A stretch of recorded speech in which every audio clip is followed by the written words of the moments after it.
एका महिला कॉन्स्टेबलने दिलेल्या साक्षीमुळे तब्बल 9 पोलिसांना फाशीची शिक्षा. प्रकरण ऐकून हादराल.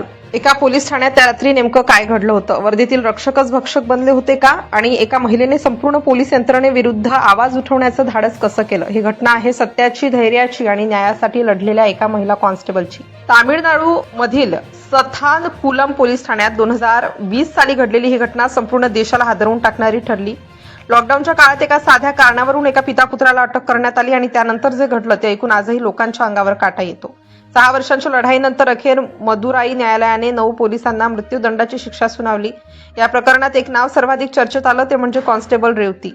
जून 2020 मध्ये पी जयराज आणि त्यांचा मुलगा जे बेनिक्स यांचं मोबाईल दुकान लॉकडाऊनमध्ये उशिरापर्यंत उघड होतं असा आरोप करण्यात आला. याच कारणावरून पोलिसांनी त्यांना ताब्यात घेतलं. साधा वाद म्हणून सुरू झालेली ही घटना काही तासातच भयानक रूप धारण करणार होती याची कोणालाच कल्पना नव्हती. त्या रात्री पोलीस ठाण्यात वातावरण तणावपूर्ण होतं. जयराज आणि बेनिक्स यांना आत नेल्यानंतर बाहेर उभ्या असलेल्या त्यांच्या नातेवाईकांना काहीतरी बिनसलं असल्याची जाणीव होऊ लागली.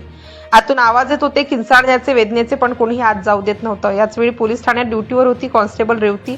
सुरुवातीला तिला नेमकं काय चाललंय याची कल्पना नव्हती, पण काही वेळातच आतून येणारे आवाज वाढू लागले. ओरड, किंचाळी आणि मारहाणीचे आवाज ऐकून रेवती अस्वस्थ झाली. रेवतीने जे पाहिलं ते तिच्या आयुष्यातील सर्वात भीषण दृश्य होतं. जयराज आणि बेनिक्स यांना निर्दयीपणे मारहाण केली जात होती. त्यांच्यावर लाठीने वार केले जात होते. ते वेदनेने ओरडत होते, पण कोणीही थांबवायला तयार नव्हतं. त्या रात्री पोलीस ठाण्यातील काही अधिकारी संतापाच्या भरात नियंत्रण हरवून बसले होते. एका छोट्या कारणावरून सुरू झालेला वाद अत्यंत क्रूर अत्याचारात बदलला होता. रेवती हे सर्व पाहत होती, पण ती एकटी होती आणि समोर होते तिचेच सहकारी. रेवतीला भीती वाटत होती, पण त्या दोघांची अवस्था पाहून तिचं मनात काहीतरी तुटलं.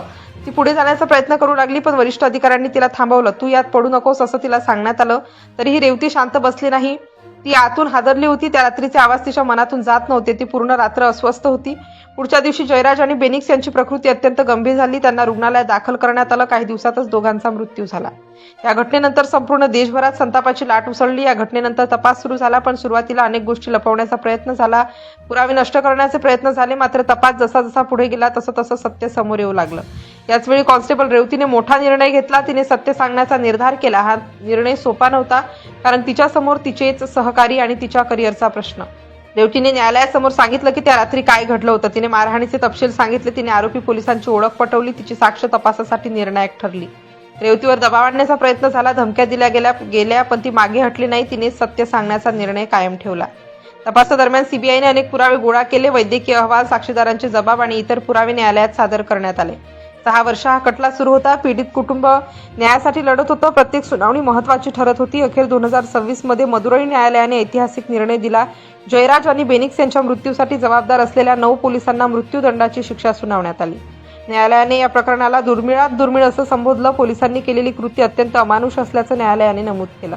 लोकांनी या निर्णयानंतर संपूर्ण देशभर चर्चा सुरू झाली. लोकांनी न्यायालयाच्या निर्णयाचं स्वागत केलं.